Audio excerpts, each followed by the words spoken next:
Does anyone else notice that the purple side of Pot of Desires has a Hitler mustache? Wait, I just realized that the pink pot has a Hitler mustache. Why does Pot of Desires have a Hitler stash? I just now realized that Pot of Avarice has a Hitler stash. Pot of Avarice was also banned for the Hitler mustache. I always thought Pot of Avarice got banned because it had a Hitler mustache. Pot of Avarice has a Hitler mustache. Is that Pot of Desire have Hitler mustache? Why does Pot of Avarice have a Hitler stash? Why Pot of Avarice have a Hitler mustache? LMAO. Pot of Avarice has a Hitler stash. Never noticed that. Pot of Avarice has a Hitler style mustache? Anyone else notice the Hitler mustache? Anyone else notice the Pot of Avarice from Pot of has a Hitler mustache? Anyone notice the Pot of Avarice has a Hitler mustache? And here I thought the card was controversial for the Hitler stash. Okay, here's the deal. I do not know why Pot of Avarice or Pot of Desires have the Hitler mustache. No matter what context it is, we don't technically know Konami's reasoning for putting that on the card. I've seen a lot of people give conflicting answers, but one of the ones that I find the most interesting is one that I found on an old forum post about 5 years ago. It says, some people believe that Pot of Avarice resembles Adolf Hitler, however, the mustache is a traditional Japanese mustache, for Japan being the origin of Yu-Gi-Oh! And has nothing to do with Adolf Hitler. While it is true that we may never know why Konami decided to put that mustache on the card, it is absolutely certain that is not the reason that Pot of Avarice is banned. The mere existence and creation of Pot of Desires, which kept that exact same mustache, proves that Konami clearly doesn't care enough to ban the card just for its artwork. It's also worth mentioning that Konami is very strict when it comes to adapting artwork for the TCG, and they censor a lot of things, and this wasn't something that they censored, so clearly to Konami, I do not think this has any Hitler associations. Furthermore, we actually have a specific example, Psychic Commander, where Konami did change the card artwork to not have any accidental ties to the Nazi party. Pot of Avarice is one of the many cards that Konami made to try to give Pot of Greed a restriction. I know in relation to modern Yu-Gi-Oh! The restriction on this card seems more like a bonus effect. However, when this card was released way back in the day, people really had a hard time using this card to its fullest potential. Target 5 monsters in your graveyard, shuffle all 5 into the deck, then draw 2 cards. It's worth mentioning that shuffling the monsters back into the deck is not part of the cost, which means if your opponent uses something like DD Crow on any one of the 5 monsters, they will not shuffle any of them back, and you also won't get to draw 2 cards. Unlike a lot of the other cards that we've discussed in this series, Pot of Avarice has actually been on and off the ban list multiple times throughout the past 20 years. It was originally limited back in 2005 until 2007, and in 2008 it actually went to unlimited for a few years. However, the card would find itself limited again in 2011, and in 2013 this card was officially banned in the TCG. It should be noted, because I'm going to talk about it later, 2013 was the year that the OCG and TCG ban lists went their separate ways, and in the OCG this card currently is unlimited, and I'll talk about that at the end of the video, but for today's video I mostly want to focus on why this card is banned in the TCG. Unfortunately, I wasn't really playing very competitively back in 2005, so I can't really talk about too much upon why the card was originally limited and then unlimited. However, what I expect to be the reason is that it was limited because Konami was afraid of the card, and then it got unlimited because a lot of people weren't using it. However, I am more than capable of talking about what made Pot of Avarice go from unlimited to limited a second time, just because I was definitely playing back when that happened. The big difference here, and the big reason that Pot of Avarice is a card that many players don't want back in the TCG, is all of those crazy extra deck monsters that suddenly can turbo a ton of monsters into your graveyard. If you look at things like Synchro Summoning and even Xyz Summoning and now Link Summoning, all these mechanics potentially put cards in your graveyard on the first turn, and in some of the bigger combo decks put many monsters in there immediately. If you compare Pot of Avarice in 2011 to back when it originally came out, one of the ways that Konami tried to balance the card compared to Pot of Greed is by making it unusable on the first or second turn.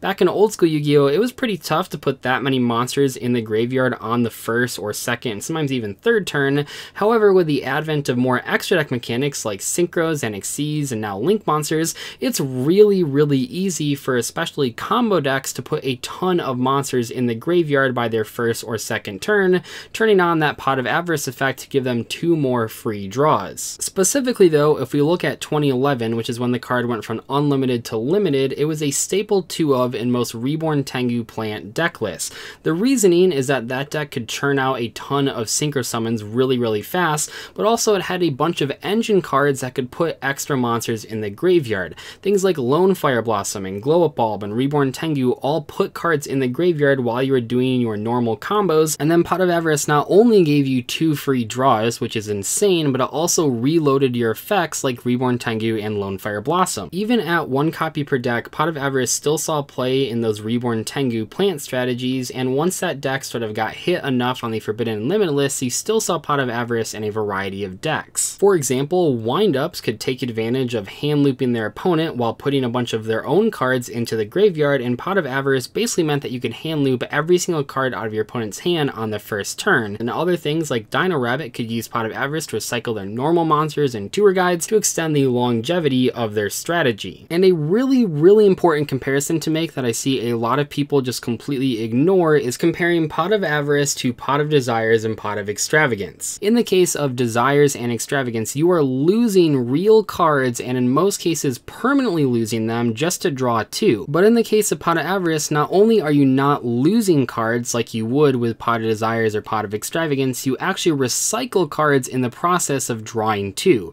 That doesn't really seem like a drawback. In fact, most people see it as a benefit. While the card might not be as ubiquitous as something like Pot of Greed that you can always activate, in most cases recycling 5 monster cards is absolutely insane. And then came the 2013 TCG ban list, which by the way was one of the biggest decisions that Konami ever made and is still controversial to this day.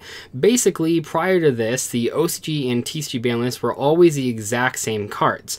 A lot of people think that's a good thing, but I've talked about in the past extensively why that isn't the case. The big problem with this setup is that things that were meta in the OCG ended up affecting the list more so than things that were meta in the TCG. There are many examples of this not working, but one of the best ones that people remember is that TG agents were very strong in the OCG, and yet they still got hit in the TCG despite most people not even playing the deck because we didn't quite have all the pieces to make it competitive. What's important here is that while Pot of Avarice was banned in the TCG in 2013 and has forever remained banned since then, in the OCG the card was only limited, and recently it's become unlimited, and basically no one is playing it outside of Sky Strikers because Kagari's limited there like it is here. Historically speaking, there's actually a pretty big difference between TCG and OCG players when it comes to using draw power. While things like Chicken Game and Pot of Avarice and Upstart Goblin were extremely popular in TCG formats, in the OCG not so much. They currently have Pot of Avarice and Upstart Goblin and Chicken Game all less restricted in their format than you have them in our format,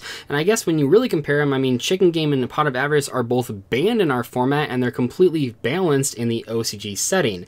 Yes, some people do play those cards in the OCG, but in general, OCG players don't seem to like draw power as much as TCG players.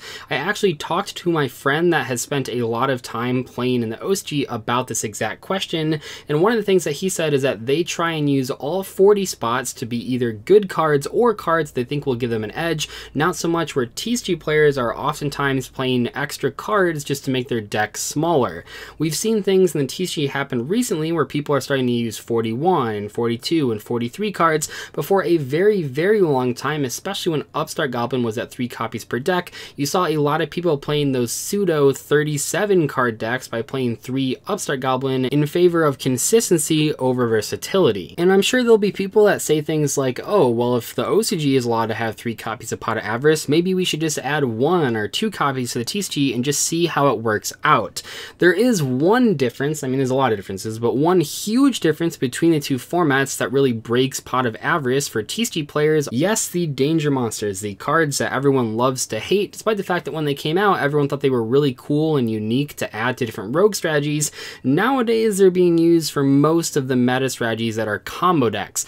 Don't get me wrong, there are decks out there like Sky Strikers and Salamangreats that definitely don't need to play danger monsters. But when you're looking at the big monster decks, the type of decks that would play Pot of Avarice if it were legal, the danger monsters are almost always found. Things like Thunder Dragons, things like Orcus, and even things like Spirals all all big combo decks that have seen success since the danger monsters were released all use a lot of dangers. The dangers are so powerful. They put monsters on the board, they dig you deeper into your deck, and while I do think people hate them a little bit more than is actually warranted because they aren't in every single top deck, because you're not seeing them in Sky Strikers or Salamangreats or other rogue strategies, they still have to be acknowledged whenever Konami considers adding a card like Pot of Avarice back into the game. I mean, we can look at something like the Beginning of the End, a card that has crazy requirements, a card that was played as a 3 of in the Danger FTK strategy. Yes, you need 8 dark monsters in the graveyard, but because of how effective the dangers are at doing that requirement,